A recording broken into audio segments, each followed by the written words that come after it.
doesn't mean you have to be the first. It means you're doing better than you have ever done before.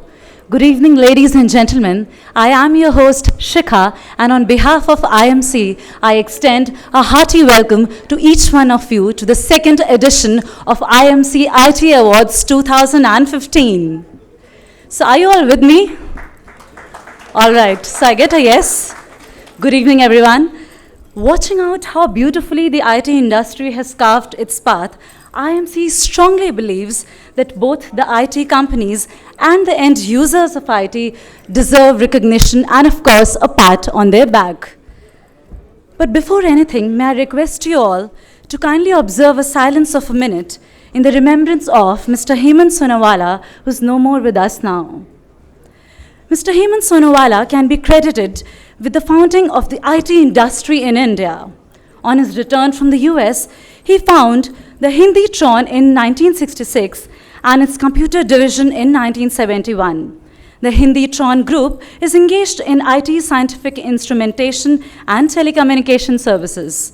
He was also the founder of Digital Equipment India, which later became a part of HP India in 1988. Digital Equipment India was the first technology IPO in India. A visionary, he helped lay the foundations on which the IT industry grew and subsequently had a tremendous rise.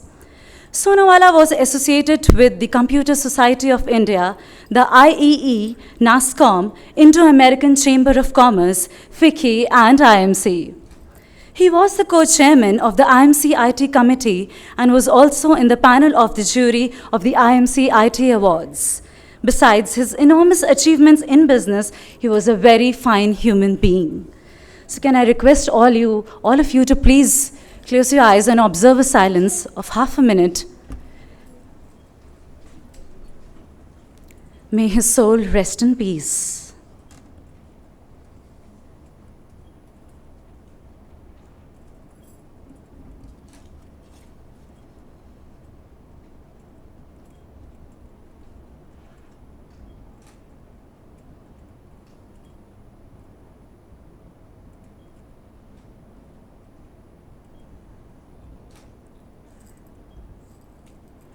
All right, thank you so much.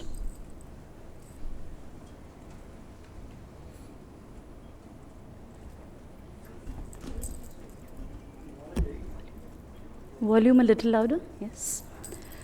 We all would believe that light diffuses darkness and infuses optimism. So what better way to commence? May I please request our chief guest, Shri Arvind Sawant, Honorable Member of Parliament, Lok Sabha. Thank you for those applauses.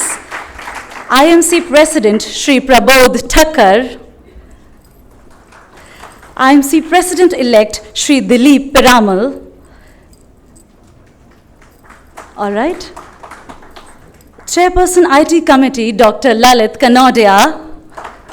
And the Director General, Shri Arvind Pradhan, to kindly come forward for the lighting of the lamp and inaugurating the session. And I request you all to please put your hands together.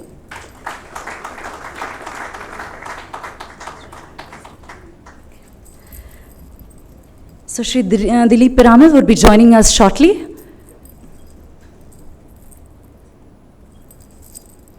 Music.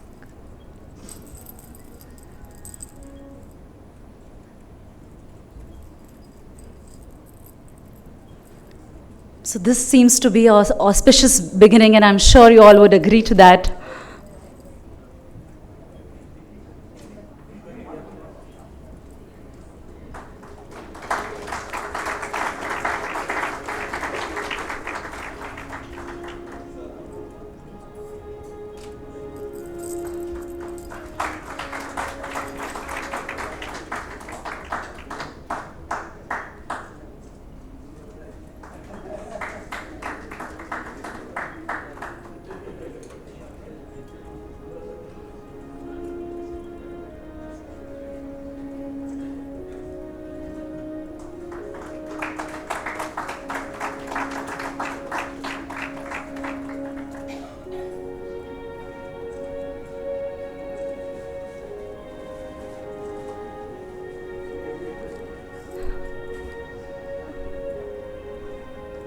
So here it is, Mr. Narayan Murthy joining in the auspicious ceremony.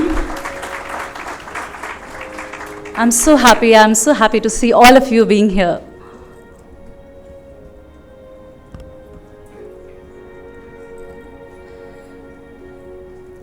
So may I please have the pleasure of having all your dignitaries on the dais.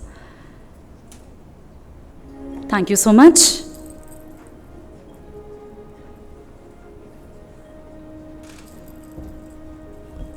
I'm sure the audience can put in some efforts and do a warm round of applause for our glittering galaxy of dignitaries.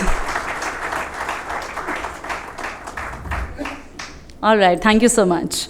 So may I now request the President IMC, Mr. Thakkar, to kindly offer a bouquet to our chief guest of the evening, Shri Arvind Sawant. So the applauses have to go. I'm sure it will be a good exercise because we'll have to do even more during the course.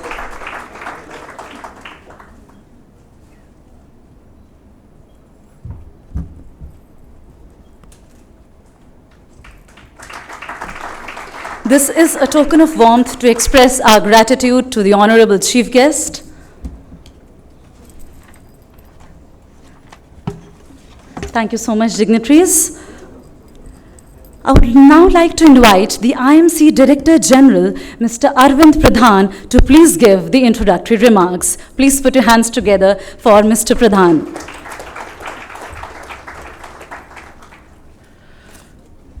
Thank you very much, ladies and gentlemen. A very warm welcome to you at the second IT Awards ceremony. On behalf of IMC, I welcome you all to this particular evening, and which is there to honor and applaud the achievements of the leading lights of the IT industry. I must tell you that IMC, which has put in a journey of 100 years more and plus, has established these awards to honor, applaud the achievements of the industry personnel and the companies. The very first one started off with the IMC's RBNQA, or it's called Ram Krishna Bajaj Award on quality, which has become a sine qua non for actually quality, and everybody vies for it. It is a coveted award. The second one was on the innovation, to honor those individuals and companies which came out with bright ideas on innovative ideas, which really affected the entire community at large. IMC has in honoring them and giving them financial rewards. And now this particular award which has come, the IT industry. The IT industry is one which, for which India is known. India is proud. India is proud because of the IT industry. And so we are together here to start off this journey on the second journey, as a matter of fact, to honor the achievers in the IT industry. I must here thank the IT committee led by Dr. Lalit Kanodia Sahab, who and the entire committee painstakingly worked very hard to put up these particular awards. I sincerely thank him on behalf of the IMC. And so, thank you very much, ladies and gentlemen. I enjoy the evening. Thanks.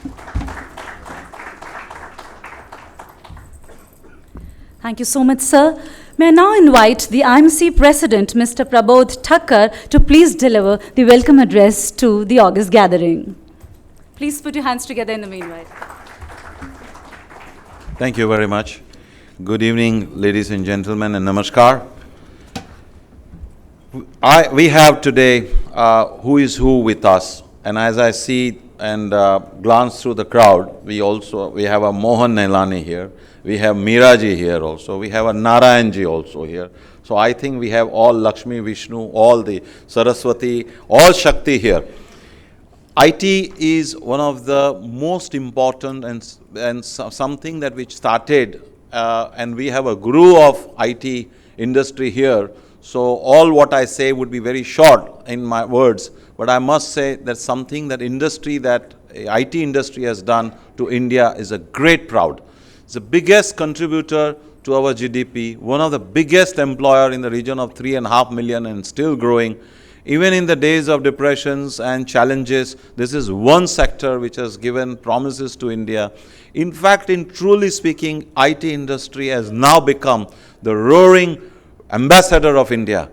If at all India started getting recognitions in any form, where people started getting confidence in India and Indians started getting confidence in India, one of the sector which played that role, and that was an IT sector. So compliment to all the professionals, all the founders, entrepreneurs, those who have seen a very difficult and challenging time in India. To start any business is difficult.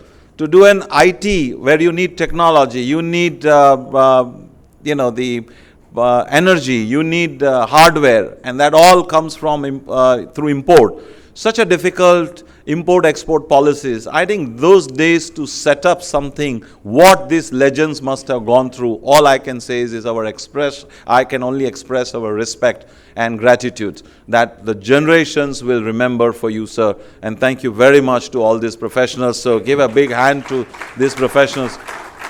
All we at IMC are doing today here, and thanks to Dr. Kanodia, who thought of this. He himself comes from an IT, he himself is a veteran, founder, and all that I've said about in the beginning of the sector, what Mr. Narayan Murthy faced, and what perhaps Mr. Azim Premji faced, and what Kanodia faced, and what TCS faced. I mean, he was a part of that journey. So he is somebody that IMC has a very, very proud to have, and somebody who said, look, I played my inning, now I want to do a bit and do something to new generation and new profession. So what all we can do it is recognize them and encourage them, support them. And in that process, if the manufacturer are benefited, and if they get a profile, and also if the customers and consumers get benefit, I think it's a win-win situation. I always believe business is the only area, only platform where a win-win formula can be applied. Look at sports. Somebody has to lose so that somebody gains. War, somebody has to lose or somebody has to gain, and sometimes both lose. Most of the time both lose. Politics, somebody has to lose, somebody has to win. Business is the only area where you can have a win-win situation.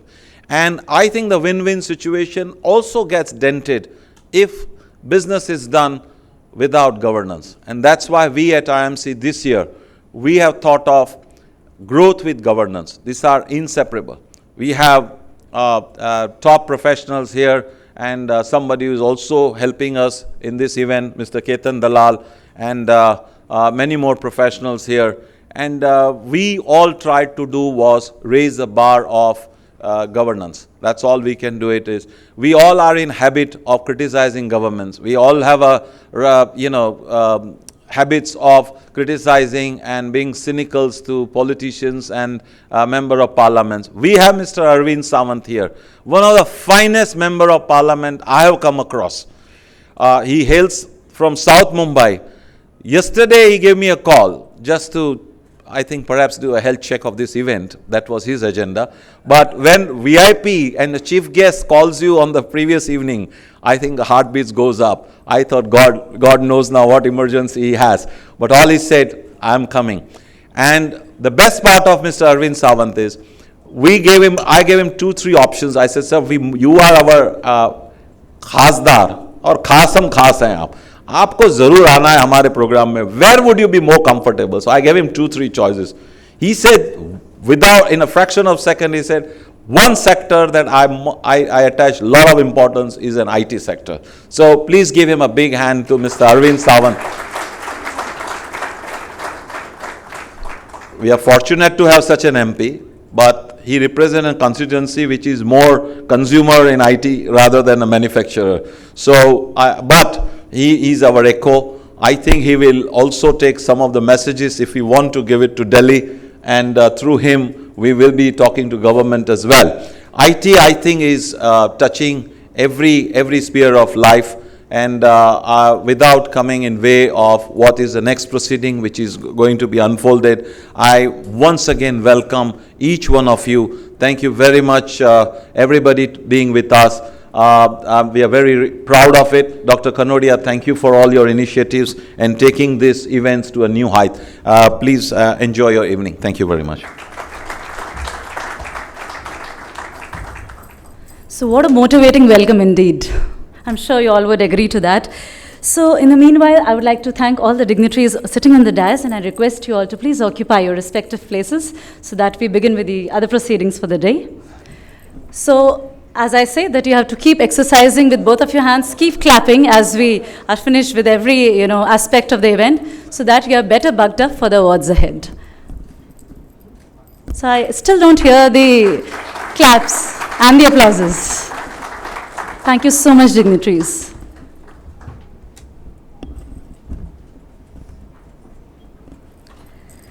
So now, before we proceed for the panel discussion on corporate governance, as you all would know, I would like to introduce you all to the chairman of the panel, Mr. Ketan Dalal.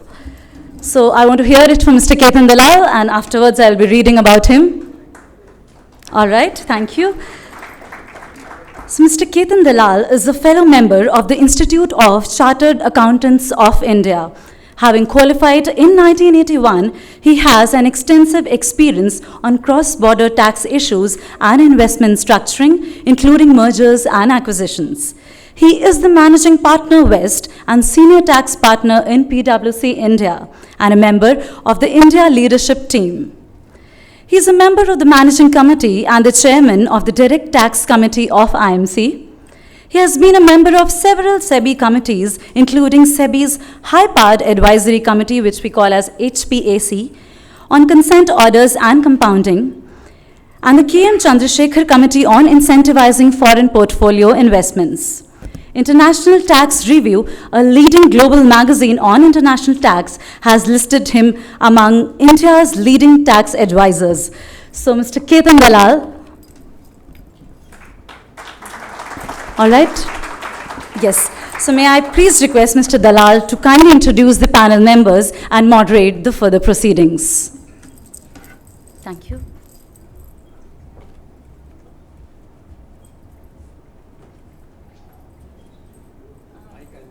Yes, I would just request you to please introduce the other panel members as well as just, yes. But I'll need to be mic'd up. All right, can we please have a hand mic first?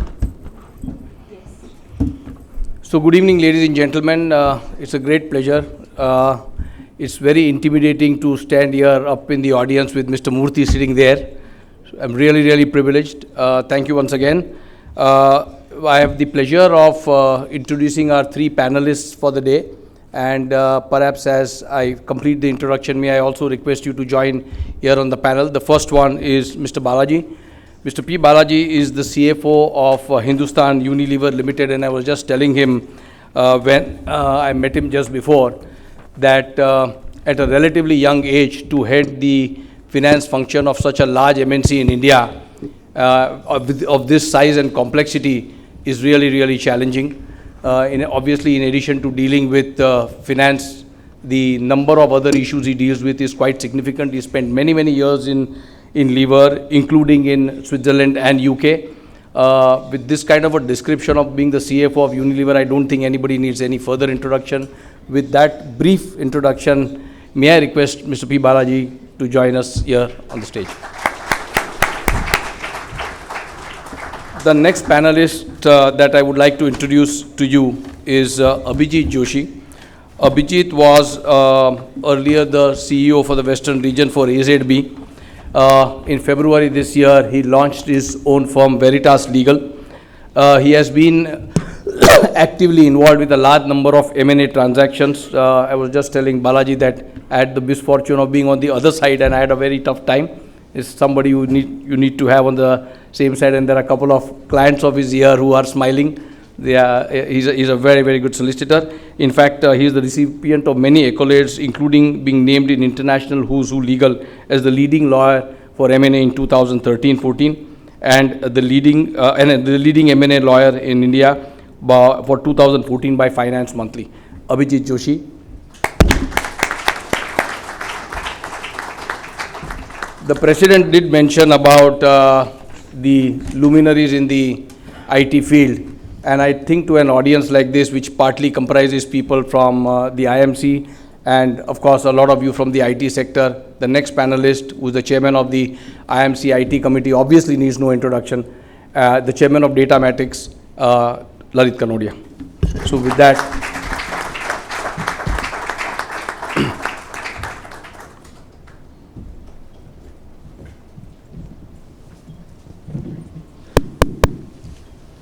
So thank you once again, Mr. Balaji, Abhijit, and Dr. Kanodia. And with that, and without further ado, let me kick off the panel. You know, I was thinking, and I was talking to Dr. Kanodia a few days before this event, and of course, I'm aware, and all of you heard the President talking about corporate governance being the theme of the Indian Merchant Chamber this year. And the reason why this was chosen was that there is clearly not only a link of the theme generally with IMC this year, but a link of this with IT. And as we move forward into the next half an hour, we'll link that up. But let me just sort of step back and put a question which I had the occasion to discuss with the panelists a little bit more, which is, you know, there is no doubt in anybody's mind that corporate governance is critical. Absolutely no doubt about it. It gives a huge amount of comfort to media, to analysts, to the board members themselves, and to the general investing public. But the question is, have we gone overboard? There is just too much going on, too much of disclosure, too much of compliance. So let me first kick off this with this broader question with all the panelists, and then we will go into some of the specifics. So let me start with you, Mr. Balaji. Have we gone overboard on disclosures, compliance, and on the whole corporate governance scene? I think the fact that if you want to link up with the word, is it working? Am I audible? I think it's not switched on. Yeah, I think now it's on. Audible now. I think if you want to link up with the rest of the world and expect our standards to be matched with the rest of the world, it's only fair that we catch up on that front. That's one. Second, look at investors. Today, investors have a choice of investing in any market. It's not only the Indian market they invest in. There are funds move across asset classes, funds move across markets, and therefore they would want to have same standard of governance. And finally, all of us are there for our consumers on one end and shareholders on the other. So there, it's only fair that the standard of governance which the shareholders expect is similar across all markets. Whether is the pace, can this country take the pace at which it is expected to do? I think various industries are in various stages of that. To take a simple example like how the new Companies Act has come in, or with the new introduction of Ind AS coming in next year with IFRS coming in. Ideally, IFRS should have come in at least 3-4 years back. It's coming in now. So maybe there may be a bit of things that have piled up and then coming in one shot. That may give us a bit of a feeling that a lot of things is coming down our tracks. But I think direction of traverse is definitely the right place to go.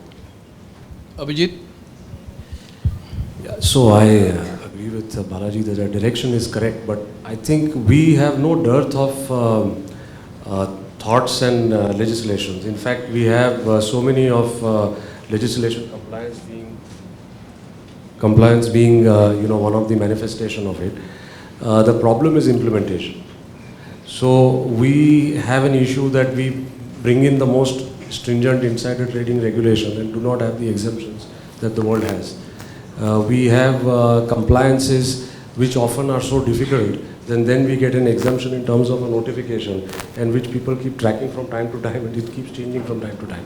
So I think the direction is correct, but as usual, it's not a surprise that we are moving in a little bit of a staccato approach, that in the direction, the to and fro, the yin and yang of this particular thing gets more confusion. So I was just telling you, I was looking at the opinions I've issued to auditors under the new Companies Act. From February to March, approximately 3 opinions every month to the big fours.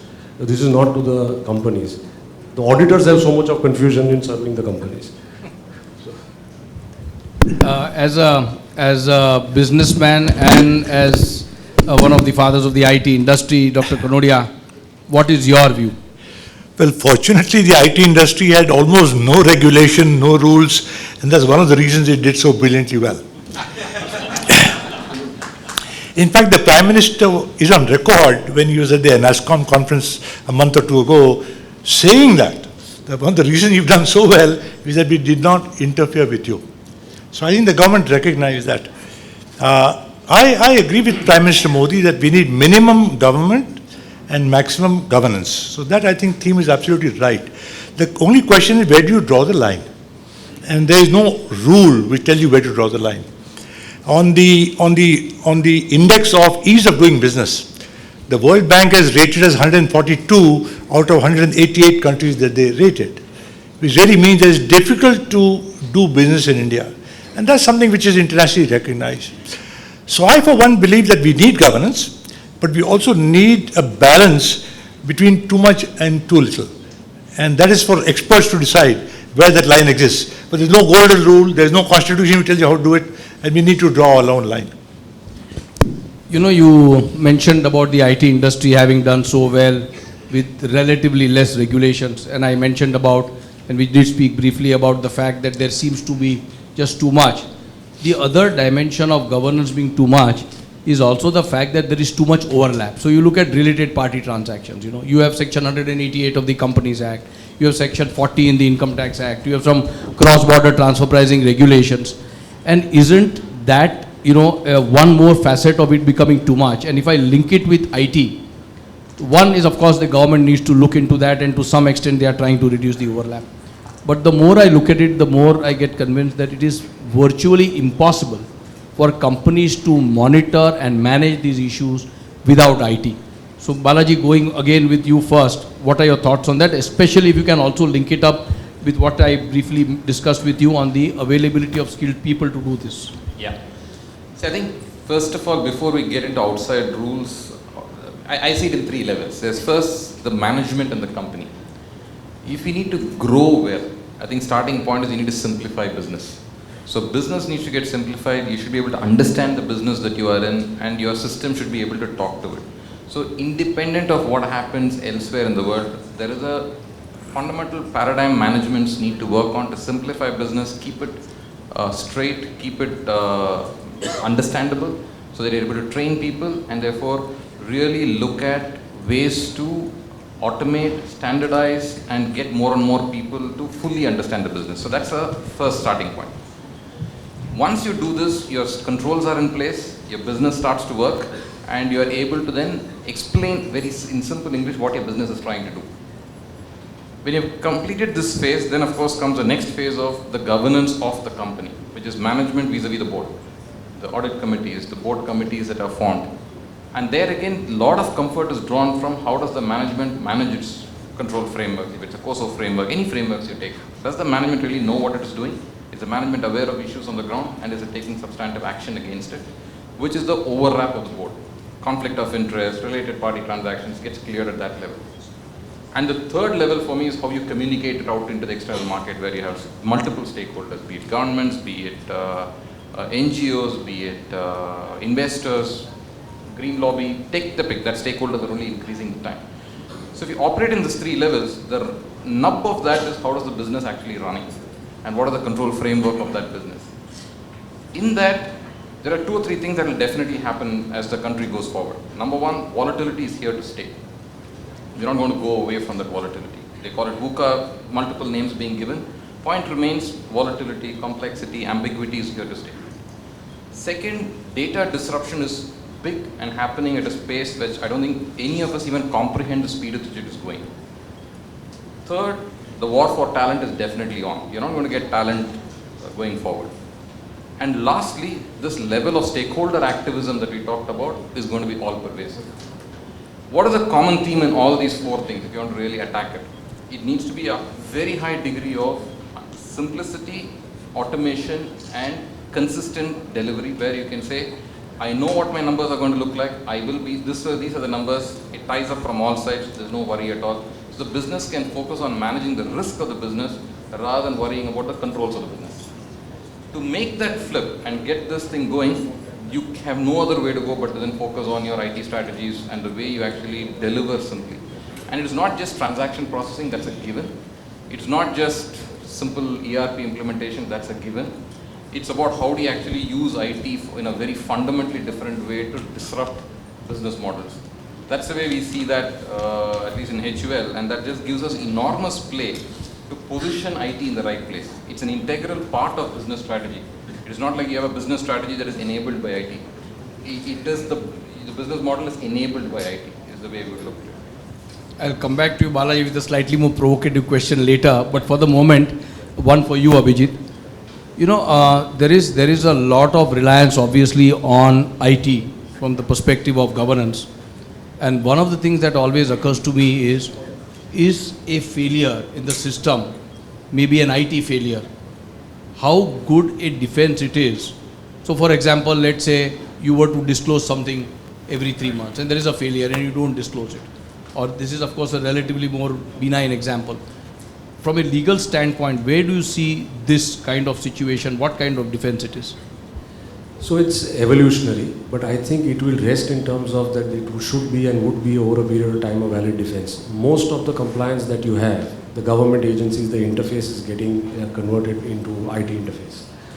We have judges of high courts which are very savvy and sometimes, phrase their own IT pursuits, and we have judgments which have index now. So it's the change of generation that is coming up. So the IT interface with compliance and legality, I think it's becoming integral, but it's a lumpy progress. And therefore, today you may or may not have a defense, but I think going forward you should, because some of the interfaces have become actually only interfaces. But there's one point I'd like to add. When there is over computerization or over IT engineering in an institution, it becomes quite mindless in terms of compliance. It becomes quite mindless in terms of compliance. So it becomes check the box, and that is where the danger arises, because the liability of not checking the box correctly is not benign. We have come to stages where there are statutes like Competition Act which now have penalties in terms of percentage of turnovers. India Inc. historically is not used to very high penalties, and suddenly you have its percentage of turnover. So in eras where people were not making profits, let's say 3, 4, 5 years back, you could still land up with a very crippling effect on the balance sheet. And it could all arise because there have been 20 pages of compliance and somebody will come and say, can you sign on the last page, everything is checked. And you don't know how overcomplicated or how casually that has been filled up. So I think when you overdo that, I think there is a fear, because the other leg of the legislation, which is liability, is actually becoming more and more stringent. So ease is happening, but liabilities become more and more stringent, and therefore if you don't marry the two, there will be a problem. Dr. Kanodia, a question for you.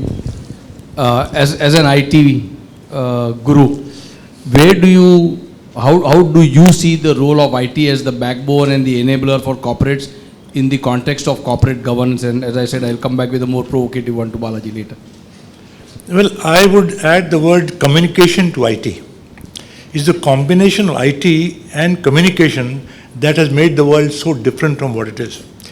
See, what IT has done is removed all barriers of analysis of information within the company.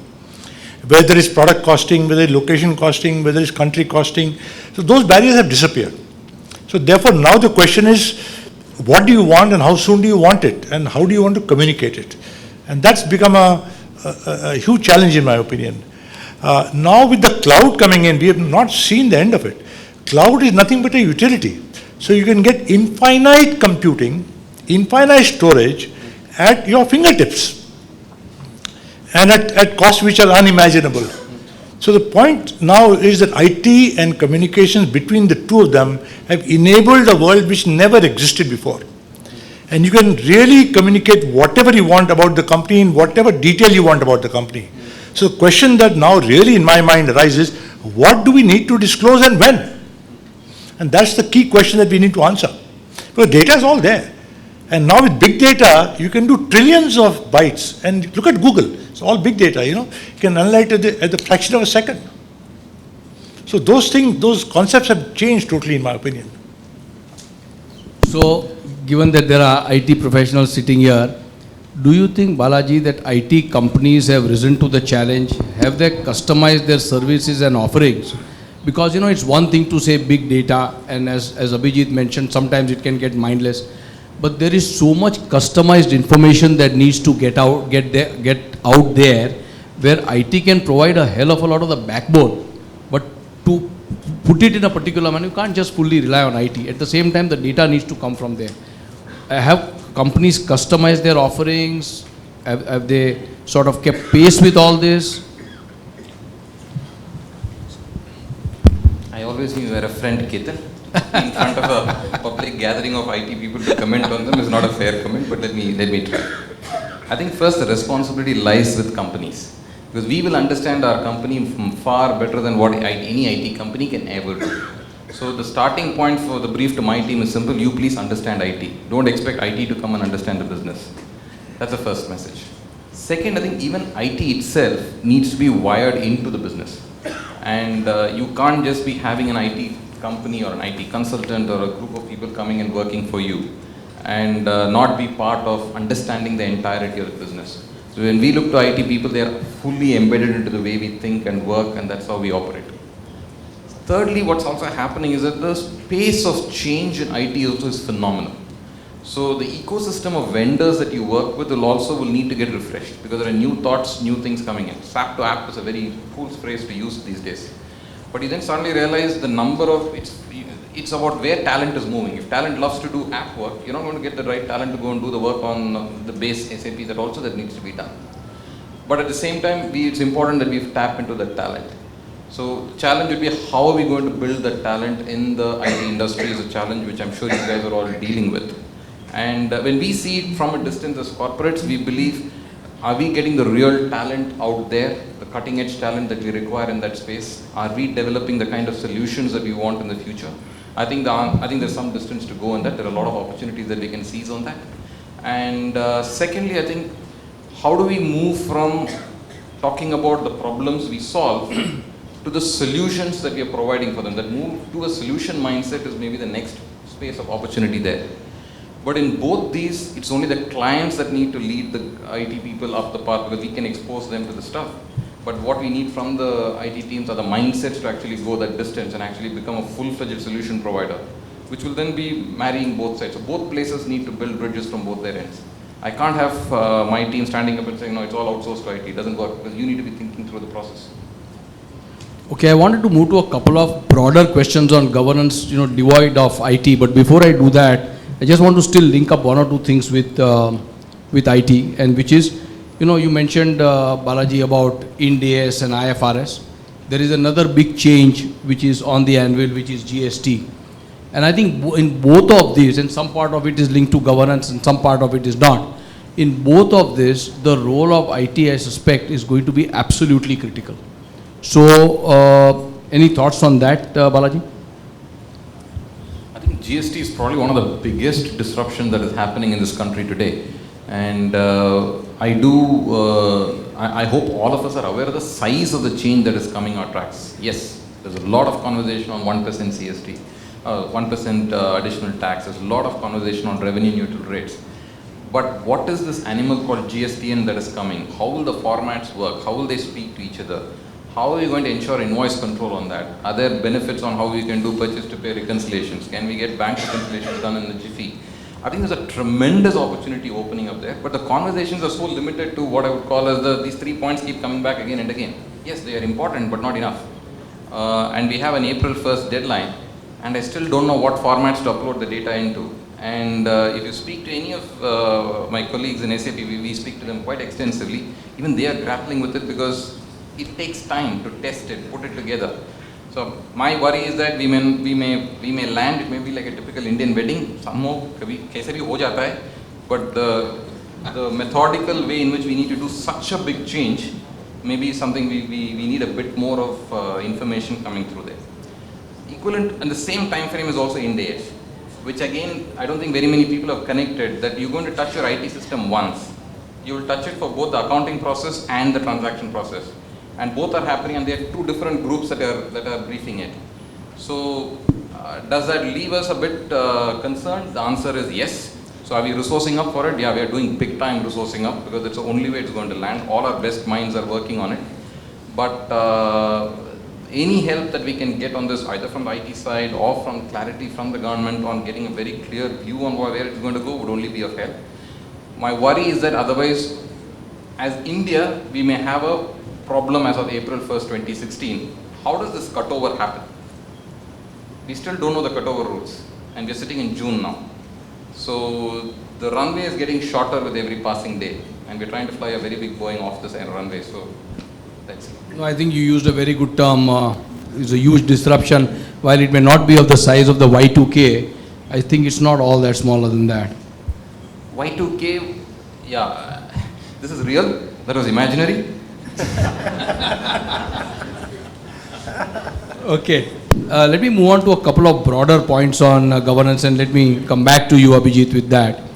You know, I mentioned about the overlapping legislation, etc., and I think one of the biggest issues that we see in governance today is what I personally believe is the sort of going overboard in the Companies Act 2013.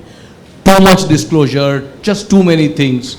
So directors' evaluations, for example. It's a very, very good concept. Are we ready for it? Should we have gone into it in stages?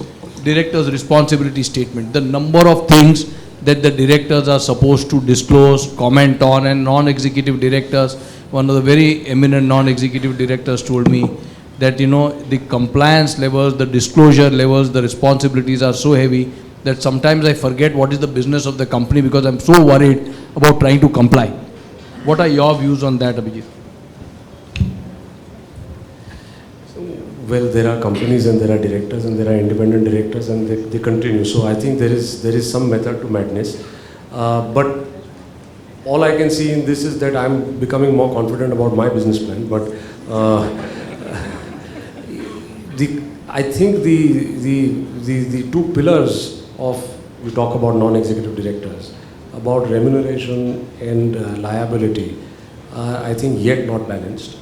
And in between the remuneration and liability, those are yet not balanced. So you want an independent and a good person, but do not want to pay him and still want to. So for example, we were just discussing this Maggi controversy. So imagine boards where they have nothing to do with Maggi, but if they are, in similar consumer good products, what happens to the director if you and me are sitting? I mean, there is nothing, but at the end of the day, the fear that you put in your mind is very heavy. Now, this has been actually, but the fact is you go back to your company secretary and say, have you filed everything, have you done everything? The answer is yes. And the compliance becomes quite, in a mundane, in check the box kind of situation. Often we find issues with this. So I think that, over legislation, it's an evolution. So I don't think that every evolution is going to be a perfect evolution and fit into place in every bit, especially in our country, because sometimes we think after we've done what we've done. So I think it will all fit in. So Companies Act, there were a lot of issues. I think we've sat on many panels before the Companies Act came in, that what is going to happen, the world is going to end, but it is not. Then we thought that Vodafone is slapped with so much of tax, and what has happened? Vodafone has gone and invested more. So the risk-reward situation in this country is good. So at the end of the day, there will be something. But for example, I can give you one example. In the Competition Act, in the last leg, the government was drafting the Competition Act. We were called and we gave certain suggestions. They did not take it and came out with the act, which means that if you bought one share of Reliance Industry and you were in the same field, you would have had to file for pre-approval. So then when we go and point out, they have given an en bloc exemption for 4 years. So the way they solved it is to say, okay, this is too troublesome, so let's just deal with it after 4 years. 4 years are coming to an end. So now again, so I think there is an over legislation, but the process of education has not been planned as he was saying. The education is happening is on the job. So it will resolve itself, but in between you'll have to consult us, unfortunately. So one follow-on on that, Abhijit, for you again, so you can keep that mic with you. If you see, there is a whole set of stakeholders. So one is the non-executive directors, one is the executive directors, one is the key managerial personnel, then there are auditors and the promoters and so on and so forth. I think all the stakeholders, in a sense, are feeling the significant burden of compliance, especially in a country like India, where, talent, IT issues, so many issues where, it's very difficult to comply with all this, especially when so many regulations have come and gone.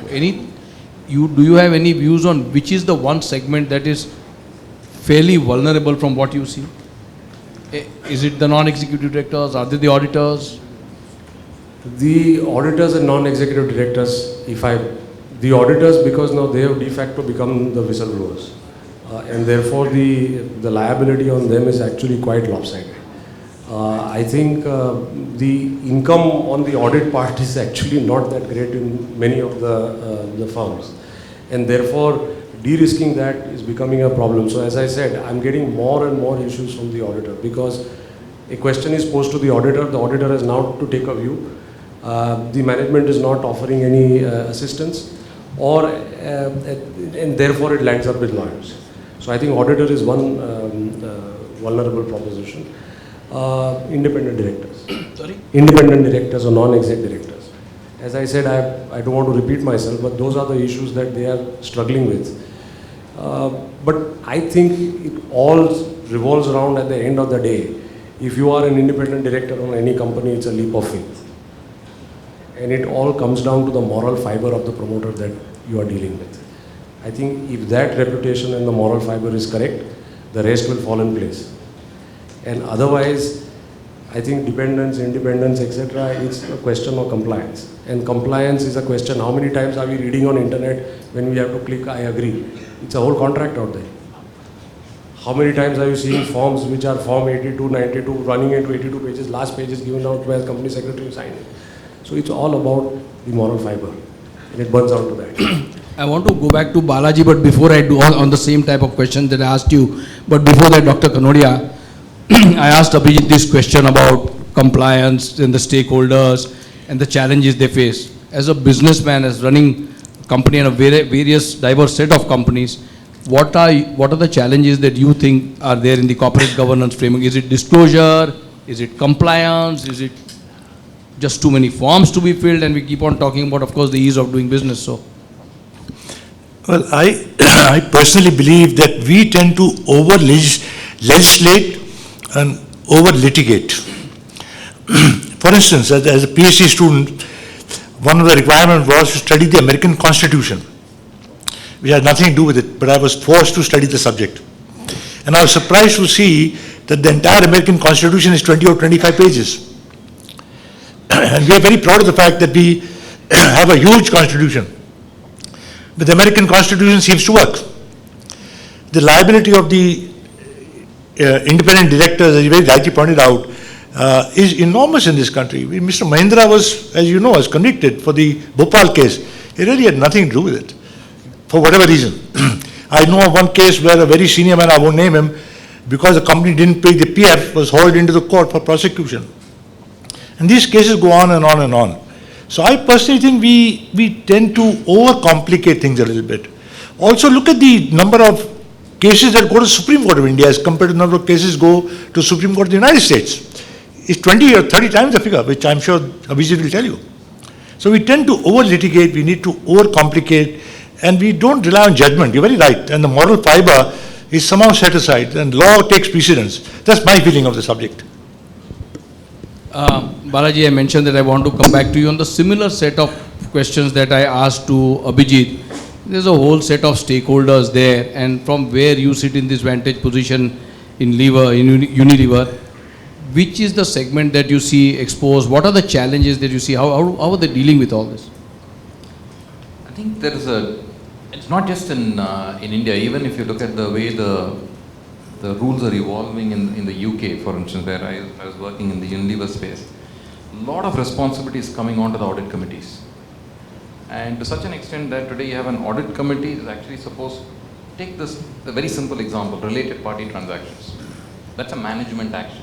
How do we get into a related party, yes or no? But with the new Companies Act, that requires pre-approval from the audit committee. Suddenly, audit committee, which was an independent guy, has now become part of a managerial decision. And they need to confirm the independence of that.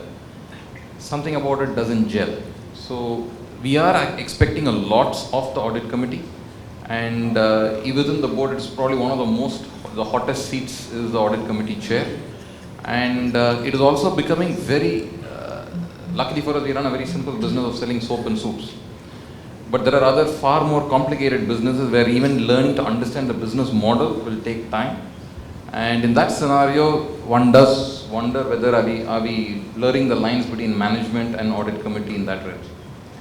As far as auditors are concerned, I think management can help them out a large bit, because by just simplifying, streamlining, automating, which is where the role of IT kicks in big time, to make, because once you are able to code it in a system, it means you understand what is happening in that. This is, the computer doesn't have moods, it will just, you put an input, it will give an output, and somebody can write a logic.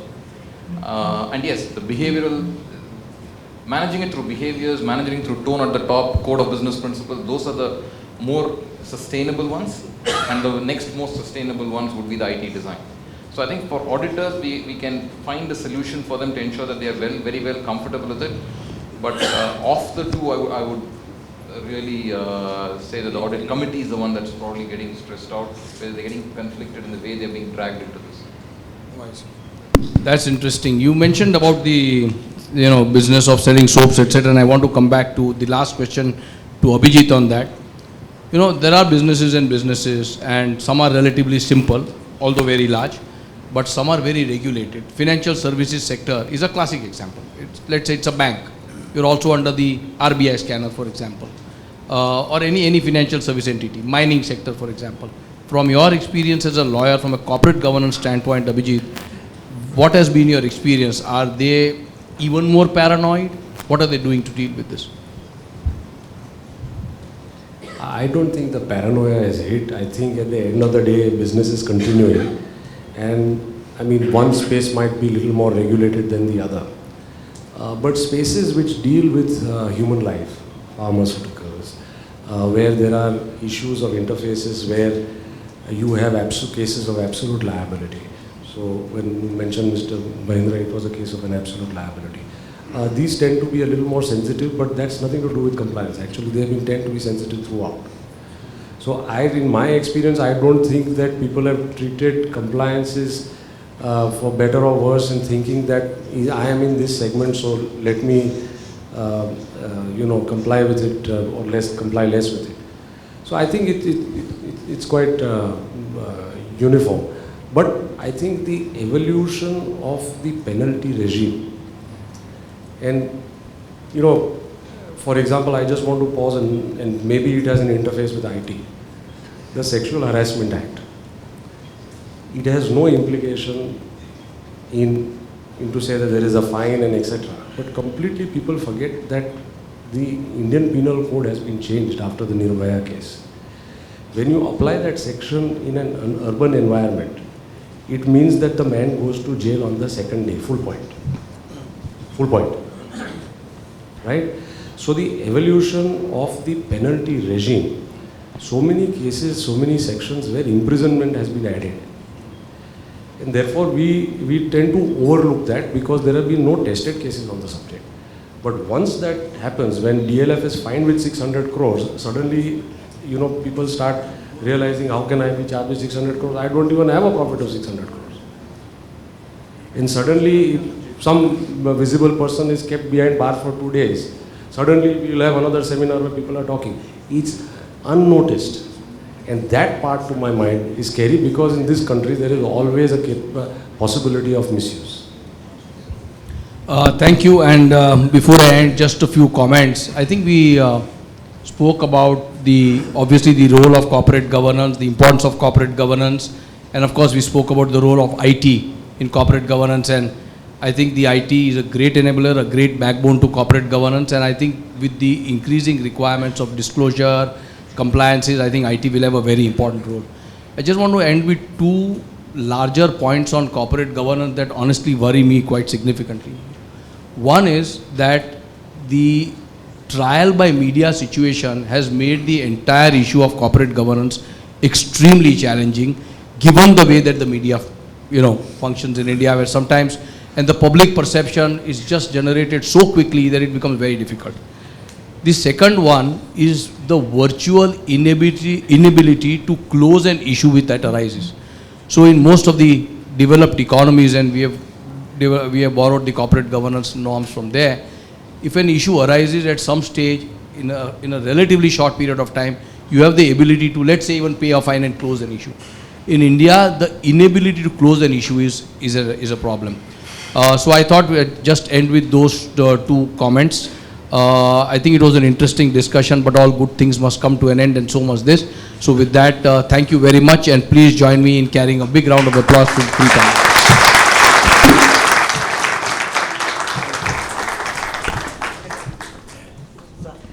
I request you all to please remain seated. So thank you so much for that insightful discussion. So the photographer is in fact requesting you all to pose a confident picture. I request you all to please remain on stage. So thank you for that insightful discussion, and with that, food for thought on corporate governance. So I request you to please stay on the stage. So may I please request the chief guest, Shri Sawant, and the IMC President, Mr. Thakkar, to please come on the stage for felicitating the panel members for their participation.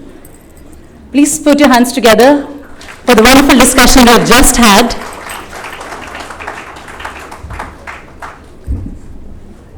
So may I please request Shri Sawant to hand over the memento to Mr. Ketan Dalal for his beautiful contribution.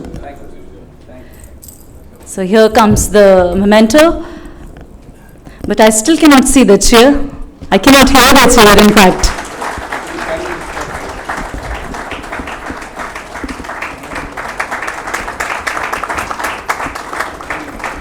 May I please request the President, Mr. Thakkar, to hand over the memento to Mr. Abhijit Joshi, please.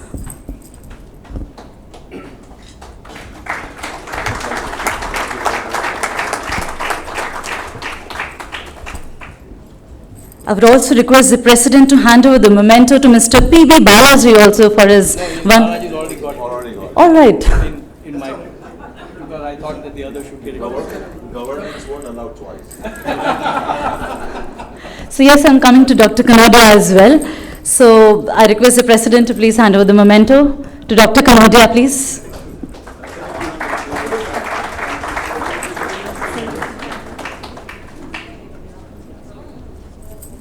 I also request the President to hand over the memento to... All right. So I request the Chief Guest to please hand over the memento to Mr. P.B. Balaji. Please put your hands together. All right.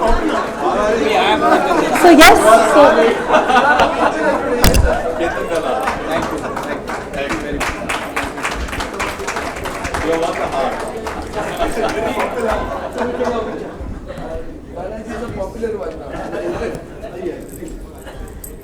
Points were so insightful that they got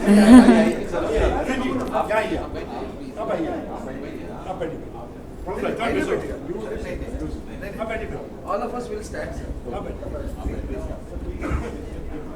Okay, we'll all come.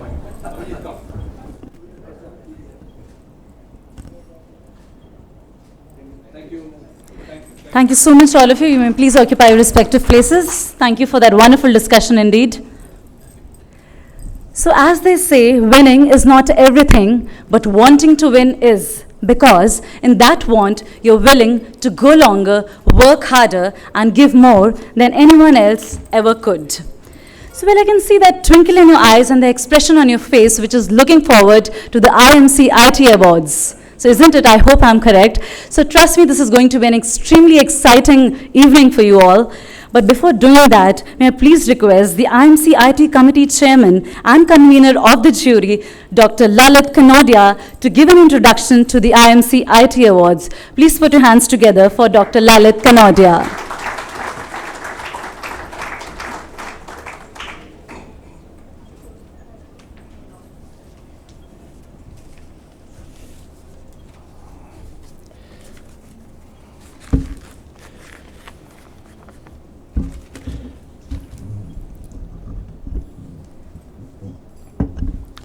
Our chief guest for this evening, Mr. Arvind Sawant. Thank you for coming, sir. Thank you for gracing the occasion. Distinguished members of jury, and we have 3 of them present here in front of us. We will felicitate them shortly. Mr. Kohli will be joining us shortly, I believe. One of our jury members unfortunately expired, as you know, Mr. Hemant Sunawala. One is in Singapore and could not come, and one had some unavoidable circumstance, therefore could not come. So we have a very good presence here. Thank you very much for being present.